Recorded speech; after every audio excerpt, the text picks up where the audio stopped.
In JavaScript, the max function of the math object finds the maximum number from among the arguments you passed in. Since we're using JavaScript, though, there's some weirdness aside from just giving back the biggest number.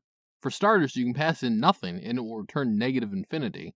This is because, when you're checking for a max value, you set max as the lowest possible number, then change max when you find the next highest number. So, you start at negative infinity because every number is greater than negative infinity. Passing in a single argument gives you back the argument you passed in. This is because of the first part we covered. Any number other than negative infinity itself will be greater than negative infinity. 2 or more arguments gives you back exactly what you would expect, the largest number from amongst the arguments you passed in. One last thing, getting the maximum value of an array. You can do the following code to use max to find the maximum value in the array.